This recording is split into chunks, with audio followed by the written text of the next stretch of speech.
Hey, welcome back everyone here to Veteran Nation. And before we get started with today's show, I want to remind everyone to go to www.nrnplus.com/VN or /Veteran Nation, all spelled out. That'll take you to our landing page. That's also where you can subscribe to the show. You can decide to pay $79.95 for the year or $9.95 every single month. It'll get you access to this show, also to all the other great content that we have here on NRN, give you a lot of backstage type of things, and you'll be supporting all the independent content creators that we have right here at NRN Plus. And with today's show, I'm going to be talking about a couple things. We're going to be talking about misogyny in the military, and then we're going to finish up with some show updates. So misogyny in the military. It's always important to remember that the military is very utilitarian. It also makes it a macho organization. The reason why that is because the number one goal of the military is survival and defense. Defense of our Constitution, survival of our way of life. So it has to adapt with that in mind. Macho stereotypes, macho ways of thinking are all generally designed for survivability. So that's why it exists the way that it does. Now, when I talk about misogyny, I'm going to be talking about the way that there are institutionally things structured within the military that are going to be they're kind of a problem now, but they're really going to be a problem as we go forward because our military is changing. The United States has decided that it wants females to not only be able to serve, which they have been for years and doing a great job at it, but now they want them to be able to serve in combat type roles. There's going to be some challenges to that.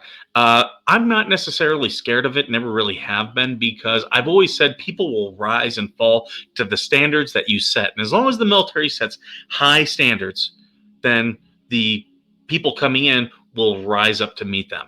The problem is the military really setting high standards right now?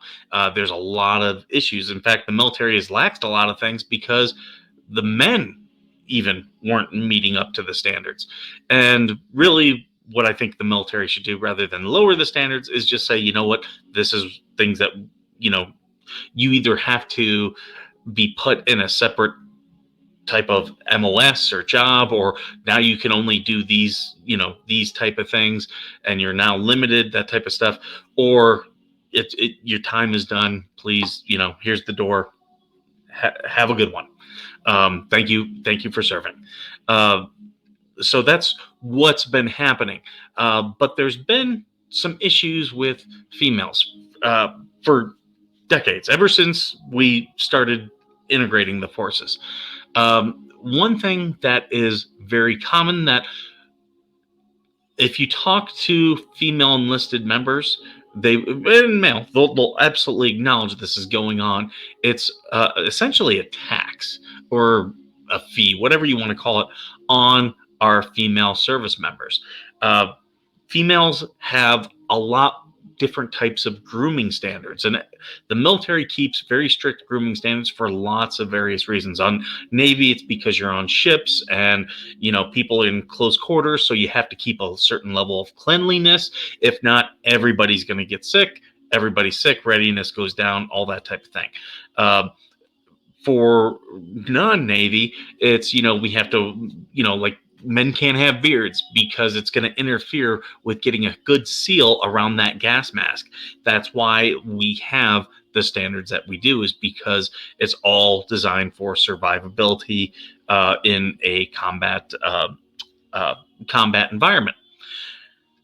But women have separate grooming standards in all of the services, and it's things such along the lines of they have different uniforms. Their uniforms are cut differently, tailored differently.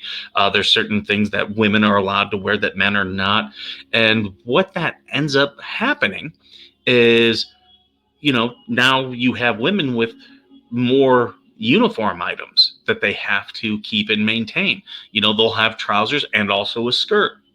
They're not allowing men to have skirts.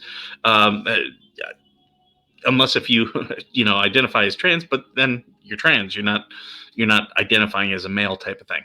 And that's where these new rules are complicating a lot of the good order and discipline rules that have been set in stone for years. So that's what the challenge is. This is why it's becoming a bigger issue.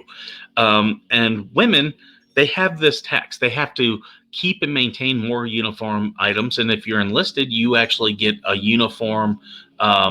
You get a uniform allowance, and that allowance is there so that you can, keep and maintain your uniforms. For officers, you don't get any special money. You're paid high enough as it is, and you're just expected to toe the standards. So with women now, they have to buy, like in the Marine Corps, women have to buy the I forget the name. It's like a pillbox hat. It's what the men wore in World War One, and the Marine Corps' way of integrating it in today's uniforms was just to say, okay, women, you can wear this cover. That was one that everyone used to wear way back in the day. Well, there were no women serving in the normal operating forces in World War One as they are today, but that cover that they wear in certain uniforms is an extension of that. It's a way of keeping the history and keeping the traditions going. So that's, but it becomes a tax because now instead of one cover, women now have to maintain two covers. So it becomes harder, and women have complained over the years that, hey, just by me being a woman, I now have to pay more money, uh, you know, for these things. Then there's also things like hair grooming standards. Women are allowed to have longer hair because society accepts women with longer hair. They also have to um, then maintain a higher grooming standard because of that. They have to get their hair done more. They when they put it up, it has to be up in French braids, or I'm trying to think, some type of bun or something like that, and it has to meet within these standards. So women find that when they are getting their haircut, while men have to get their haircut every single week in the military to keep the grooming standards of the fade, women now have to spend more money a month, even though they only have to get their hair done once a month, type of thing. Um, then the next thing that becomes actually, there's two more things that come into play. There's nails. Women have to get their nails done so they can keep their nails short, like how they do a man. But if they choose not to, and they choose to have nails, they can't be excessively long. There's certain things that are not allowed, like French nails. And this was just brought up by a major general here very recently. That the military, certain aspects of the military say that French nails, a French manicure is or not extravagant, but eccentric. That's what it's eccentric. Um, but on the flip side, women in society, that's actually viewed as a very professional way to have your nails done because it looks, very natural. It's very polished, but very natural. So the other thing is makeup. Women in the military, they're allowed to wear makeup. They're encouraged to wear makeup, but they can't get uh, eccentric with it. You're not going to see, smoky eyes and stuff like that. Like, oh, it's going to go from a purple to a pink and stuff like that. It has to be very natural colors, very toned down. And our society right now is going the complete other way. If someone's wearing makeup, it's normally very pronounced. Um, Probably the one thing I will say that women can do in the military is wear mascara, where it's very pronounced, makes their eyes pop, type of thing. But again, I think that looks very professional. In the civilian world, that would be very well received. Same thing with, they're allowed to have earrings, but they can't be, eccentric. They can't dangle. You can't get the loops. Nothing. No crazy body modifications or anything like that. But makeup, while they don't have to wear it, they are, allowed to if they want to. It becomes one more thing that they have to. Um, you know, there's all these rules about grooming, and when I became an officer, I had to learn the female rules. The years of me being, hey, just worrying about the men stuff. No, now I had to worry about the women stuff as well, because I was expected to inspect all of my Marines, and I knew I was going to have female Marines beneath me, so I had to know what the standards were. And again, you keep a high level of standards, and you make people rise up to meet them. So these are the things that are going on within the military. They're very small right now. They've been around. People have complained about them. It's just kind of one of those nagging things, but it's about to get much bigger than what it is. So I'm just addressing that today because you're going to hear more about it as you go on. And this is something that when you hear feminists talk about the military, this is the type of things they never talk about.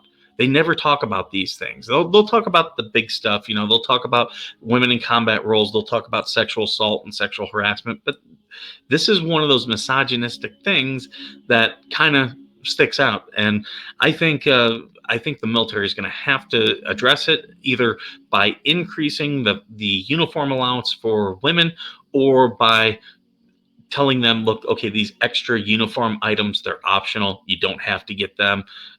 If you choose to, you can get them, but you only have to maintain the male equivalent type of thing in your wall locker, which means you absolutely must have these uniform items. If not, you are outside of regulations. So, and in the military, wall locker inspections are an absolute thing. I did them every CGI. That's commanding general's inspection.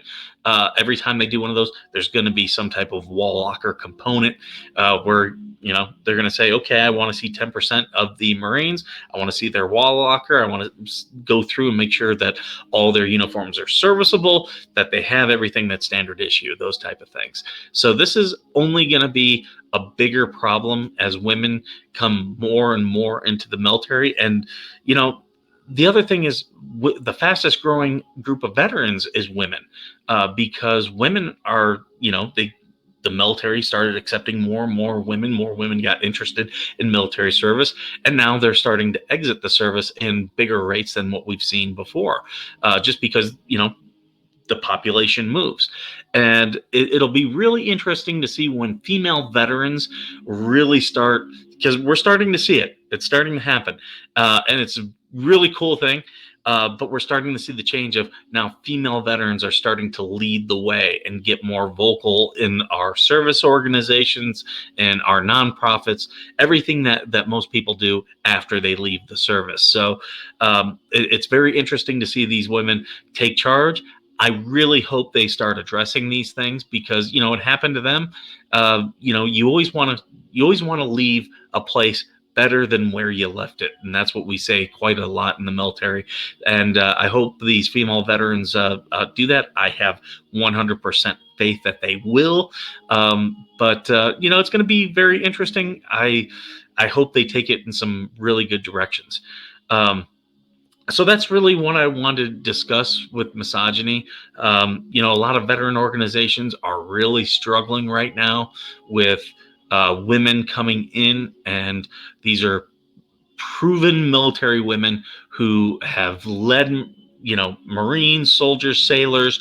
They know what they're doing, and they're getting into these veteran service organizations and saying, no, I want to be a part of leadership. And there's still, some of those men from the old guard who, if they were in, they struggled a little bit with females being around. Now they're in veteran organizations, and the same thing is coming up. So I'm going to probably bring on some female veterans to talk about that.